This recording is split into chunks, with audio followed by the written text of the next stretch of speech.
Hello and welcome back प्यारे बच्चों, आप सभी का स्वागत है एक बार फिर से ओके इंग्लिश एकेडमी पर। मैंने आपसे वादा किया था कि मैं आपको 6 दिनों का एक सीरीज कराने वाला हूं जिसमें मैं आपको फ्री पढ़ाऊंगा और इसमें आपको मैं ऐप का कंटेंट देने वाला हूं अपने, जिसमें मैंने कहा था आपसे कि प्रोज का 3 चैप्टर और पोइट्री का 3 चैप्टर फुल चैप्टर एक्सप्लेनेशन कराने वाला हूं। कल मैंने चैप्टर 1 करा दिया था पोइट्री का, जिसका नाम था sweetest love I do not go.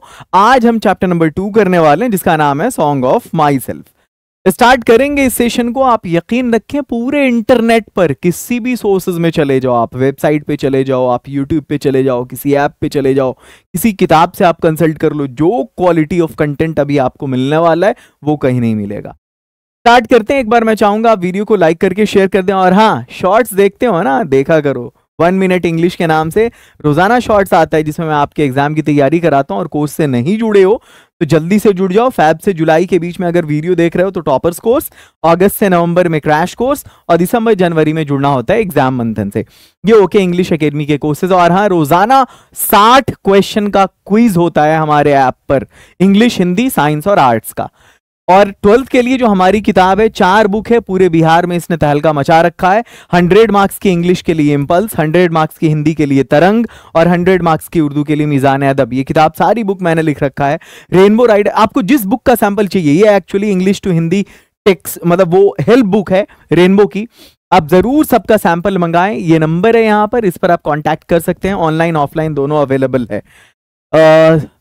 तो चलिए अब हम इस चैप्टर को स्टार्ट करते हैं। दिल थाम के रहिए, तैयार हो जाइए, एक ग्लास पानी पी लीजिए मस्ती में। आप यकीन करें कि पोएम खत्म होने के बाद आप खुद किसी को पढ़ा सकते हैं, और इसकी जो डिजाइनिंग किया है मैंने वो वाकई लाजवाब है। तो लेट्स स्टार्ट, शुरू करते हैं अब चैप्टर को। Song of my self means खुद का गीत, खुद का गाना, और लिखने वाला बड़ा दीवाना। वाकई इसके जो पोएट हैं वॉल्ट व्हिटमैन, बड़ी दीवानगी थी बंदे के। मतलब जो लिखना है, बिंदास अपनी बात रखनी है। अमेरिका के बहुत बड़े पोएट थे, रिप्रेजेंटेटिव पोएट थे। हम इसमें फुल चैप्टर एक्सप्लेनेशन कर रहे हैं, लेकिन आपको मालूम है किसी भी पोएम को जब मैं स्टार्ट करता हूं तो उसके पोएट के बारे में जरूर बताता हूं। ये जो लैंग्वेज है वो बुकिश लैंग्वेज नहीं, किताब की भाषा नहीं, ये मेरी अपनी भाषा है। और इसके हर एक लाइन में आपको एक ऑब्जेक्टिव क्वेश्चन मिल जाएगा। स्टार्ट करते हैं। सबसे पहले देखते हैं, हिंदी इस साइड लिखा हुआ है तो आपको समझने में बिल्कुल भी दिक्कत नहीं होगी। Walt Whitman was born in America in 1819। It means कि वॉल्ट व्हिटमैन अमेरिका में 1819 में पैदा हुए। 2 सवाल हो गया। पहला कि कहां पैदा हुए, अमेरिका में, कब, 1819 में। He is called the people's poet, वो क्या कहलाते हैं, जन कवि। उसके बाद वो फादर ऑफ फ्री वर्स भी कहलाते हैं। और क्या कहलाते हैं, father of free verse. 4 question हो गया। उन्होंने किस रूप में काम करना शुरू किया, कारपेंटर के रूप में, 5 सवाल हो गया।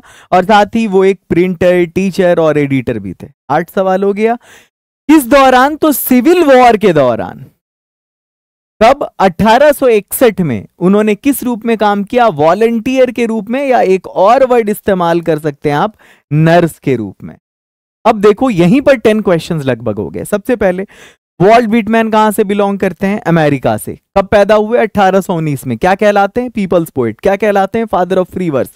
उन्होंने अपना पेशा जो शुरू किया वो 12वां बर्थडे से पहले तक वो एक कारपेंटर, इट मींस बढ़ई जिसको बोलते हैं, वो थे। प्रिंटर, टीचर और एडिटर भी थे। उन्होंने अमेरिका में 1861 में गृह युद्ध हो गया था, सिविल वॉर हो गया था, तो उसमें वो क्या बोलते हैं, बीमारों को फर्स्ट एड सर्विस प्रोवाइड करना, फ्री सर्विस, उसमें पैसा नहीं लिया जाता, उसी को हम वॉलंटियर बोलते हैं। वॉलंटियर उसको बोलते हैं जो पैसा लिए बिना अपनी सेवा देता है। हिंदी में अगर पढ़ना है तो आप पढ़ सकते हैं। वॉल्ट व्हिटमैन का जन्म 1819 में अमेरिका में हुआ था। उन्हें जन कवि और स्वतंत्र छंद का जनक भी कहा जाता है। उन्होंने बढ़ई के रूप में काम करना शुरू किया, और वो एक प्रिंटर, शिक्षक और संपादक के रूप में भी उन्होंने काम किया। 1861 में अमेरिकी गृह युद्ध के दौरान उन्होंने एक स्वयंसेवक के रूप में भी अपनी सेवा दी। आगे बढ़ते हैं। अगर उनके इंपॉर्टेंट बुक्स की बात करेंगे तो उसमें पहली किताब आती है लीव्स ऑफ ग्रास, जो 1855 में पब्लिश हुआ था, और इस किताब को उन्होंने अपने पैसे पर पब्लिश करवाया था। और दूसरी किताब उनकी आई थी ड्रम टैप्स, याद रखेंगे, 11 के पहाड़ा में, 11 पचे 55, 11 छक 66।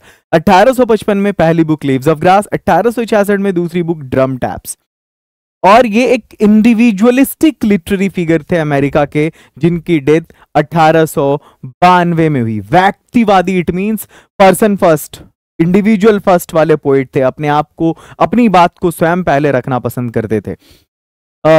आगे चलते हैं, थीम, विषय वस्तु की बात करते हैं कि इस पोएम में आखिर पोइट ने बात क्या किया। आपने सबसे पहले सुना होगा फ्री वर्स, ये इसका जॉनर है, ये इस पोएम का। इट मींस फ्री वर्स उसको कहते हैं कि ऐसा नहीं कि इसमें एक, जैसे आपने sweetest love I do not को पढ़ा था, वहां क्या था कि 8 लाइन था। अब आप इसके बाद now the leaves are falling fast पढ़ेंगे, वहां 4 लाइन का स्टैंजा है, 4 लाइन का स्टैंजा है। ये जो है आपका sweetest love I do not go का पैटर्न है। ये आपका जो है वो क्या बोलते हैं, now the leaves are falling fast का पैटर्न है। तो इसमें एक राइमिंग टोन है, इसमें एक लय है, सुर है, ताल है। इसमें कोई लय सुर ताल नहीं होता। इसमें पोएट जो अपनी बात को कह रहा होता है, ये एक आजाद कविता होती है, स्वतंत्र कविता होती है। और इसका कोई एक टॉपिक भी नहीं होता। वो कभी कभी एक टॉपिक होता है, बट जहां तक इस पोएम की बात है ना, इसमें कोई एक टॉपिक नहीं, बहुत सारे टॉपिक्स हैं। देखो यहाँ पे, the central idea of the poem is that we should identify the real self in all of us and realize our connection with nature and the universe. This poem mainly talks about self discovery. इसका जो केंद्रीय भाव है वो ये है कि हम लोगों के अंदर जो अपना रियल सेल्फ है उसको पहचानना होगा, और साथ ही हमारा जो नेचर से संबंध है उसको समझना होगा।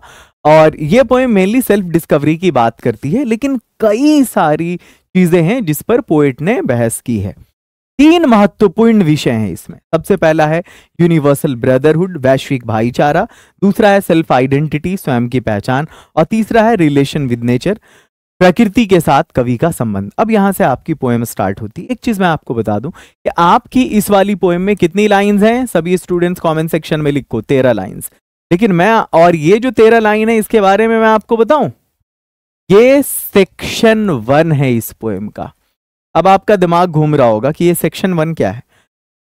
माय डियर स्टूडेंट्स, ये जो सॉन्ग ऑफ माई सेल्फ नाम की पोएम आप देख रहे हैं, ये सिर्फ 13 लाइन है। ये सिर्फ इस 13 लाइन की पोएम नहीं है, बल्कि, और सिर्फ एक सेक्शन की पोएम नहीं है, बल्कि इस पोएम में टोटल 52 सेक्शन हैं। It means it's a very very long poem. उसका पहला सेक्शन आपके सिलेबस में पोएम नंबर 2 के रूप में दिया गया है, यानी आप उस पोएम के पहले सेक्शन को पढ़ रहे हैं, इससे आगे का नहीं। जैसे आपने माई एक्सपेरिमेंट विथ ट्रूथ, जैसे आपने इंडियन सिविलाइजेशन कल्चर पढ़ा था ना, वो माई एक्सपेरिमेंट विथ ट्रूथ का एक एक्सर्प्ट है, उसका एक टुकड़ा है, हिस्सा है, एक्सट्रैक्ट है। आपने पूरा माई एक्सपेरिमेंट विथ ट्रूथ नहीं पढ़ा है, वो पूरी एक किताब है जिसमें से वो लिया गया है चैप्टर। तो उसमें से पहला सेक्शन यहां लिया गया है। आपको मालूम है कि मैं किस तरह से पढ़ाता हूं। ये पोएम आपके सामने जो है, पहली 3 लाइन आपके सामने, डिजाइनिंग देखो इसकी, लाइन 1 2 3। हम अगर इस तरह से पढ़ेंगे तो बड़ी आसानी से समझेंगे। लाइन 1 2 3 पहले पढ़ेंगे, फिर 4 5 पढ़ेंगे, फिर 6 7 पढ़ेंगे। मैंने पेयर लगा दिया है। तो शुरू की 3 लाइन हम पढ़ने वाले। यहां आप देख रहे हैं कि ये ब्लू कलर है, रेड कलर है। ब्लू कलर का मतलब है ये वर्ड मीनिंग आपको बताया जाएगा उसका, और रेड कलर में जो है इसका मतलब है वो थोड़ा डिफिकल्ट है, तो उसको एक्सप्लेन किया जाएगा आपके लिए। और ये पिक्चर इस 3 लाइन को डिफाइन करता है, परिभाषित करता है। अब हम शुरू करते हैं। देखो पोइट कहना शुरू करता है। पोइट क्या कहते हैं? I celebrate my self and Singh my self. It means कि मैं खुद ही, सेलिब्रेट मीन्स मनाना, तो मनाई खुशी जाती है भाई। I celebrate my self and Singh my self, मैं खुद ही खुशी मनाता हूं, खुद ही गीत गाता हूं। And what I assume you shall assume, और जो मैं एज्यूम करता हूं वही तुम भी एज्यूम करते हो। इट मीन्स जो चीज मेरी कल्पना में है वही तुम्हारी कल्पना में भी है। ये आई कौन है? तो पोएट अपनी बात कर रहे हैं। और यहां पर यू कौन है? तो पोएट जब लिख रहे हैं तो अपने पाठकों से कह रहे हैं, या हो सकता है अमेरिकन पीपल से भी कह रहे हो। तो पोएट कह रहे हैं कि मैं खुद ही खुशियां मनाता हूं, खुद ही गीत गाता हूं, और जो कुछ भी मैं इमेजिन करता हूं, मैं एज्यूम करता हूं, मैं कल्पना करता हूं, मैं सोचता हूं, यू शैल एज्यूम, तुम भी वही सोचते हो, तुम भी वही इमेजिन करते हो, तुम भी वही कल्पना करते हो, वही चीज तुम्हारे भी ख्यालों में आती है। ठीक। फॉर एवरी एटम, वो ऐसा है ना कि हर एक एटम, एटम का मतलब होता है यहां पे कतरा, बिलोंगिंग टू मी, हर एक कण, हर एक कतरा जो मुझसे संबंध रखता है, as good belongs to you, वो बिल्कुल तुमसे भी उसी तरह संबंध, मतलब समझे। पोएट यहां पर कनेक्ट करने की कोशिश कर रहे हैं पूरी दुनिया के लोगों को। We all are one people, हम दुनिया के सारे लोग एक हैं, हम में और तुम में कोई फर्क नहीं है। मैं भी खून के उसी कतरे से बना हूं जिन कतरों से तुम बने हो। There is no difference between I and you. ठीक है, तो यहां पर वो बात कर रहे हैं यूनिवर्सल ब्रदरहुड की, वैश्विक भाईचारा की। वो कहते हैं पूरी दुनिया के लोग एक हैं। एटम बिलोंगिंग टू मी का क्या मतलब हुआ ये समझो। देखो किस तरह से मैंने इसको एक्सप्लेन किया है। वैसे तो एटम का शाब्दिक अर्थ परमाणु होता है, लेकिन यहां पर कवि का तात्पर्य है कतरा या कण, और एटम बिलोंगिंग टू मी का अर्थ है वो कण जिससे कवि का निर्माण हो। अब इसको अगर डिटेल में एक्सप्लेन करना है तो आपके सामने ये लिखा हुआ है, आप स्क्रीनशॉट ले लो। और अगर आपको इसका पीडीएफ चाहिए तो ओके इंग्लिश एकेडमी ऐप को इंस्टॉल करके आप जाओ फ्री मटेरियल वाले सेक्शन में, उसमें आप डॉक्यूमेंट में जब जाओगे तो वहां पर आपको एक सेक्शन मिलेगा जिसका नाम है फ्री कोर्स फॉर 12th। ठीक है, उसमें आपको ये मिल जाएगा। चलो आगे बढ़ते हैं, लाइन नंबर 4-5 की तरफ आते हैं। ये पिक्चर आपको एक्सप्लेन कर देगा। आई लोफ, गांव घर में सुने हो बूढ़े लोग अक्सर गाली देते हैं बच्चों को थोड़ा, अरे एक नंबर का लोफर है ही। वो एक्चुअली अंग्रेजी बोलते हैं, उनको पता ही नहीं। लोफर का मतलब होता है भटकने वाला, रोड रोमियो, सड़क छाप टाइप का। तो लोफ का मतलब यहां पर हुआ घूमना। वो लिखा होगा कुछ ना करते हुए समय बिताना, यूं ही व्यर्थ घूमना। I loaf and invite my soul, means कि मैं घूमता रहता हूं, मतलब वक्त को बिताता रहता हूं। आई लीन, और जब थक जाता हूं तो मैं आराम करता हूं। एंड लोफ, और फिर घूमता हूं। एट माई ईज, अपनी सहूलत से। ईज मतलब सहूलत, ईज मतलब सहूलत। वो लिखा होगा जब ब्लू कलर है तो मीनिंग लिखा होगा ईज, सहूलत से। ऑब्जर्विंग, और साथ ही मैं अवलोकन करता रहता हूं। अ स्पीयर ऑफ समर ग्रास, वो स्पीयर पता है किसको कहते हैं? ये समर ग्रास है, सूखी घास है। गर्मी के मौसम की सूखी घास के नोकीले सिरे को का अवलोकन करता रहता हूं। ये इसका घास के, ठीक है, टिप का। मीन्स पोएट यहां पर हैंग आउट करने का, मस्ती करने का एक नया तरीका ढूंढ। कहा ना मैंने कि बिल्कुल बिंदास टाइप का है बंदा बोलता है कि देखो मैं घूमता रहता हूं, मस्ती करता हूं अपनी सहूलत से, जब मर्जी चाहे तब घूमता हूं, और जब थक जाता हूं ना तो बैठता हूं और वो कहीं पर अवलोकन करने लगता हूं गर्मी के मौसम की सूखी हुई घास के नोकीले सिरे पर, कि देखो भले आज इसका ये हाल है, कभी ना कभी ये भी लहलहाता हुआ था। इट मीन्स यही जो है जिंदगी का रिवाज है ना, रीत है उसकी। तो एक यहाँ पर हैंग आउट करने का, मस्ती करने का एक नया तरीका वो ढूंढते हैं। ये क्या है ये आप देख लेंगे, ठीक है। अब फिर वहां पर अवलोकन क्या करता है, देखो कि अब वो जो घास है ना, वो कई सारी चीजें अवलोकन में हो सकती है। एक तो ये हो सकता है ऑब्जर्व करता है आदमी कि देखो भाई कि ये कभी हरा भरा था फिर सूख गया। फिर ये भी कि दूबी बोलते हैं हम लोगों के यहाँ, या दूब बोलते हैं घास को। उसकी एक खूबी होती है, पता है क्या? भले वो कितना दब जाए लेकिन दब के दोबारा निकलता है वो, ये क्वालिटी होती है उसके अंदर। तो इंसान को भी बिल्कुल उसी तरह, भले ही कितना उस पर दबाव हो जाए, वो सूख जाए, मिट जाए, फिर दोबारा आना चाहिए। आगे चलो, लाइन नंबर 6 और 7 है ये, बढ़ते हैं इस तरफ हम। यहाँ ये पिक्चर इसको प्रेजेंट कर रहा है, समझा रहा होगा कि क्या है ये। पोएट यहाँ पर अब थोड़ा पैट्रियटिज्म की बात करते हैं, देशभक्ति की बात करते हैं, देश पर अपने राइट, अपने अधिकार की बात करते हैं। पोएट क्या कहते हैं? माई टंग, मेरी जबान, every atom of my blood, मेरे खून का हर एक कतरा। इट मीन्स मेरे खून का एक एक कण फॉर्म्ड, बना है फ्रॉम दिस सोइल। दिस का मतलब है यहाँ की, अमेरिका की मिट्टी से। दिस एयर, यहाँ की हवा से। बॉर्न हेयर ऑफ पेरेंट्स, मैंने यहाँ जन्म लिया अपने माँ बाप से। Born hair from parents the same, इसको समझो, थोड़ा टेक्निकल चीज है ये, कि मैंने यहाँ अपने माँ बाप से जन्म लिया, और फिर वो जो माँ बाप है मेरे, वो जन्म लिए अपने माँ बाप से। And their parents the same, और उनके माँ बाप अपने माँ। हमारे यहाँ वो एक हायरार्की चलती है ना, क्या अब अगर हम नीचे से ऊपर जाएंगे तो मैं हूं, मेरे बाप, दादा, परदादा, उससे ऊपर लकर दादा, जो भी हैं। तो उनके कहने का मतलब है कि उनके बाप, दादा, परदादा जो भी थे वो सब के सब इसी धरती पर थे, और इस धरती पर उनका अधिकार है। Born hair from parents the same. इसको देखो मैंने कैसे एक्सप्लेन किया।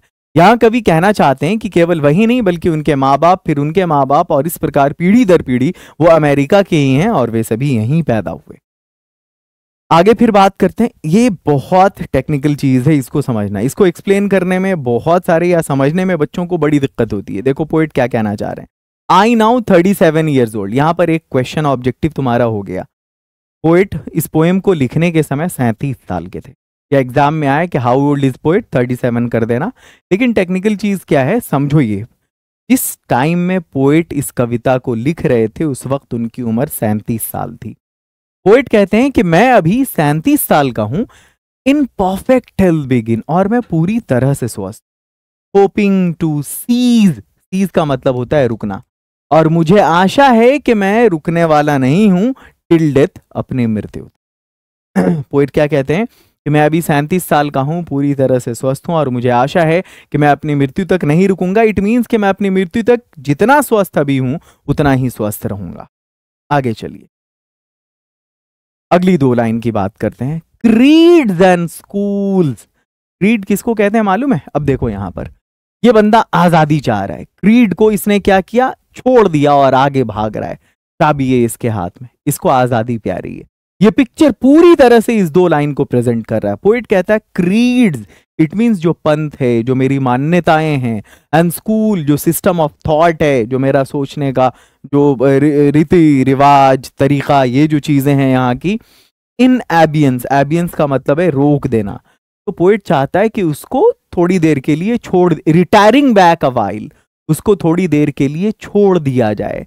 सफीज्ड एट व्हाट दे आर, वो जो है ठीक है अपनी जगह है, लेकिन उसको थोड़ी देर के लिए उसके चोले को उतार दिया जाए और फ्रीली बस इंसान होने का मजा लिया जाए, बिना रीत रिवाज के, है ना, बिना इन चीजों का दबाव महसूस किए हुए।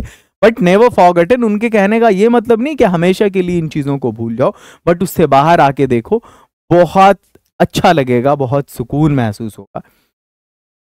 क्रीड कहते हैं हम धार्मिक सिद्धांत जिसको व्यक्ति फॉलो करता है, और स्कूल इसका कई अर्थ होता है, लेकिन यहां पर कवि का तात्पर्य मनुष्य का अपना जो नजरिया है। ये एक्सप्लेनेशन है। अगर आपको चाहिए कि मैं एक पढ़ के बता दूं कि कैसा लिखा है तो देख लो। इस स्टैंजा में कवि कहना चाहते हैं, एकदम कहानी के अंदाज में हर दो लाइन को एक्सप्लेन कर दिया है। इस स्टैंजा में कवि कहना चाहते हैं कि वो पंथों और धार्मिक मान्यताओं को नहीं मानते हैं। इसका यह भी मतलब है कि वो इस बात की फिक्र नहीं करते कि लोग क्या सोचेंगे, और यहां पर वो अपने पाठकों से भी कहते हैं कि अपनी अपनी मान्यताओं और सोच को थोड़ी देर के लिए भूल जाया करो, और बस इस बात की खुशी का जश्न मनाओ कि तुम एक इंसान हो। अपनी इंसानियत का जश्न मनाओ और बस आराम करो।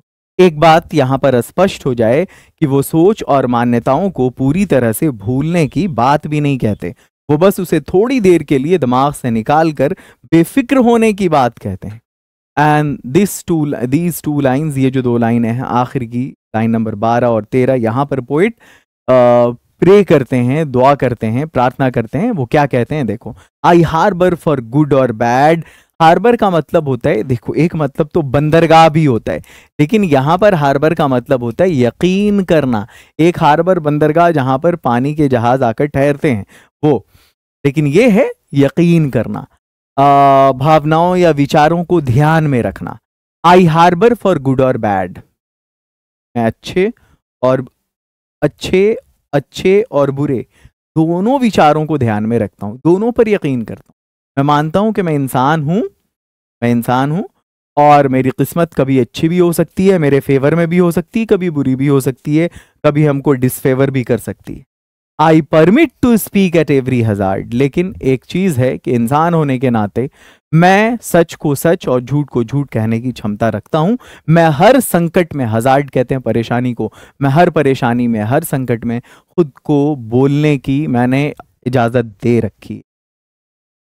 इट मीन्स कि मैं सिचुएशन से घबराने वाला आदमी नहीं हूं, मैं सच को सच और झूठ को झूठ कहता हूं। Nature without check with original energy, जिस तरह से ये नेचर चल रही है, नेचर किसी के साथ गलत नहीं करती। आपको मालूम है ये लास्ट वाला जो लाइन है ना, थोड़ा सा वो पोइट ने एक क्या बोलते हैं, दुआ मांगा है भगवान से। वो पोइट कहता है कि जैसे देखो कि ये जो प्रकृति है ना, ये नेचर विदाउट चेक, चेक का मतलब यहाँ पे रुकना है, बिना रुके हुए यह प्रकृति अपने पथ पर चल रही है, अपने रास्ते पर चल रही है, ये रुक नहीं रही है। सूरज को जब निकलना है निकलता है, जब डूबना है डूबता है, जमीन सूरज के चारों तरफ लगातार चक्कर लगा रही है, सूरज दिन में ही उगता है, चांद रात को ही चमकता है, ये चीजें हैं। नेचर अपने पथ पर लगातार डायनामिक रूप से बढ़ रही है आगे। इसीलिए पोइट कहता है कि मैं उस असल ऊर्जा के साथ खुद भी जो है वो गतिमान रहना चाहता हूं, मैं भी रुकना नहीं चाहता। सच को सच और झूठ को झूठ कहने की क्षमता है मेरे अंदर, मैं इंसान हूं, है ना। तो ये वाली जो लाइन है वो कुछ ये वाली जो 2 लाइन है उसको कुछ यूं एक्सप्लेन करते हैं। इस लाइन में कवि ये कहना चाहते हैं कि वो अच्छी और बुरी सभी सोच का आदर करते हैं, और वो ये भी कहते हैं कि वो हर खतरे, परेशानी और इस प्रकृति के बारे में खुद को खुलकर बोलने की इजाजत देते हैं। यहाँ पर वो इंसानों की बोलने की भी आज़ादी की बात करते हैं, और आखिरी लाइन में वो भगवान से प्रार्थना करते हैं कि वह उसी प्रकार अपनी जिंदगी को बिना रुके गुजारना चाहते हैं जिस प्रकार से ये प्रकृति अपने पद पर बिना रुके चलती रहती। आपको इस तरह का एक्सप्लेनेशन चाहिए ना, पूरा जिस तरह से सिस्टेमैटिकली ये लिखा हुआ है, और आप चाहते हैं कि इसका आपको ये किताब की शक्ल में पढ़ने को मिले। तो इम्पल्स जब मैंने लिखा था पूरे बिहार में तहलका मच गया था, लाखों बुक्स पूरे बिहार के बच्चों ने पढ़ा। ये बहुत पुरानी बुक है हमारी इम्पल्स, जो मार्केट में चलती है। तो उसके अपार सफलता के बाद मैंने वो इम्पल्स 100 मार्क्स पूरा अगर एक साथ पढ़ना है तो वो वाली बुक है, लेकिन सिर्फ आपको इस बुक का लाइन बाय लाइन एक्सप्लेनेशन चाहिए तो रेनबो आपकी टेक्स्ट बुक है। मैंने रेनबो राइडर के नाम से लिखा था, एक कंप्लीट सेल्फ स्टडी बुक। आप यकीन करें, इसको पढ़ने के बाद अगर आप कहीं खड़े हो गए तो आप उस शहर के सबसे अच्छे 12th के इंग्लिश टीचर हो जाएंगे। बस इसके अलावा और एक शब्द नहीं बोलूंगा मैं। आपको निश्चित सफलता के लिए अगर पढ़नी इस बुक को तो आप जरूर इसको मंगाइए। जो नंबर है मैंने आपको बता दिया है। साइंस और आर्ट्स के लिए ओके साइंस एकेडमी और ओके आर्ट्स एकेडमी चैनल पे जरूर विजिट करिए। जिस तरह से हमारा लैंग्वेज का कोर्स होता है ना, toppers course, crash course, exam मंथन कोर्स, उसी तरह मंथ के हिसाब से हमने साइंस आर्ट्स का कोर्स भी बांट रखा है। फैब से जुलाई में मिशन, अगस्त नवंबर में जुनून और दिसंबर जनवरी में एग्जाम टाइम। इन कोर्सेज से जरूर जुड़िए। मुलाकात फिर आपसे अगली वीडियो में होती है। ढेर सारा प्यार। और टेलीग्राम, इंस्टाग्राम, फेसबुक, इन सब पे हमारे चैनल से ज़रूर जुड़िए। रीज़न ये है कि वहाँ पर आपको रोज़ाना डेली क्विज़ मिलता है, और ये वो चैनल है जो 12th के साथ भी 12th के बाद भी, नाम है लिंगो, इंग्लिश स्पीकिंग की क्लासेस होती। मुलाकात फिर अगली वीडियो में। ढेर सारा प्यार। All the best. Have a great day.